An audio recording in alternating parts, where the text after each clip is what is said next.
Hello everyone and welcome to Werven's World and welcome to part 3 of my tutorial series on combat in Endless Legend. Today I would like to talk about different types of units. So I made an army here that consists of all possible types of units, which are infantry units, flying units, support units, as you can see here, ranged units, as well as cavalry. And of course then there's a hero unit as well, which in this case is an infantry unit.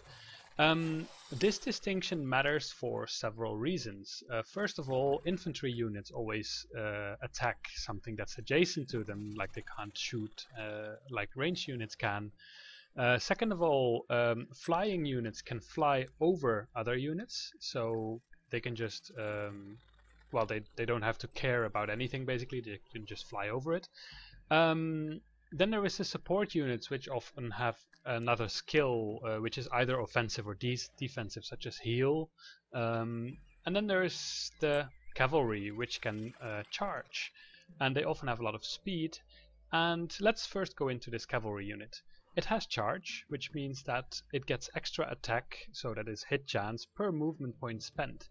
So the further I move before attacking, the more chance I have to actually damage the enemy, as well more chance for critical hits. Second of all, there are the ranged units, and ranged units come in two types. You have basically the ones that have crossbows. They have point blank power, which means that they have extra attack when they are close by an enemy, but they still have a range component. Then you have the longbow units, and they actually have a thing called flying slayer. And flying slayer means that if they target a flying unit, then they do way more damage. You can see that, for example, here in this cavalry unit has cavalry slayer. So whenever this one attacks a cavalry unit, it gets more damage. And that's very, very important to keep in mind, these skills, so you can choose who to attack. For example, even though these guys here are walking, they count as a cavalry unit. These are the dawn officers. So if I attack these with my normal infantry that has ranged slayers, then I don't get this 20% damage bonus. However, if I attack them with my cavalry, I get a 30% damage bonus against these, because they also count as cavalry. So it's very important to keep in mind what your enemy has and send the right units to the right things. For example, here is a ranged unit and here is a support unit, and as you can see, this one has ranged slayer, which means it has 20% damage dealt to ranged and support units. So these foragers are very good to attack these guys with.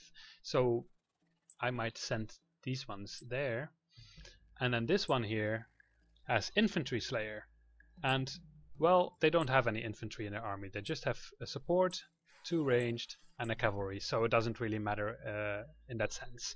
However, my cavalry definitely wants to attack this one because it's a cavalry unit, and so on. So it's very, very important to keep those things in mind.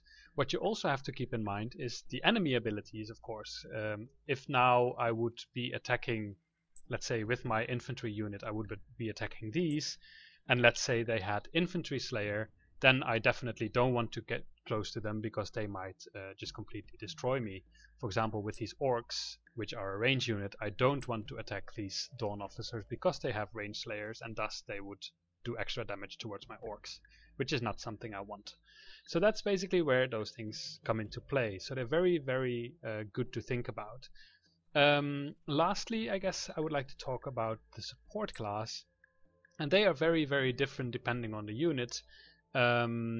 And for example, here this support one is a proliferator, which is part of my race, and they have a thing called parasitism. And once I attack a unit, it infects its opponent with a parasite, and once that opponent dies, I actually get a new unit at the end of the battle. So I can kind of get more units by slaughtering them.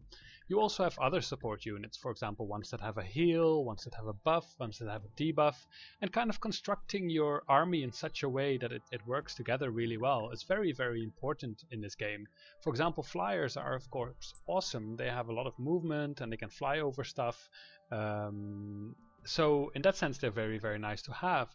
But the the enemy is pretty good at countering these one-trick ponies, and they will basically just make a lot of longbow units in order to just completely slaughter your flying units. So make sure your teams are very balanced. One way in order to change whatever your units are good at, for example, this one is now a range slayer, but that's because the equipment I actually gave that unit, and equipment is precisely the topic of my next tutorial video. So for now, I hope you find it useful, and see you next time.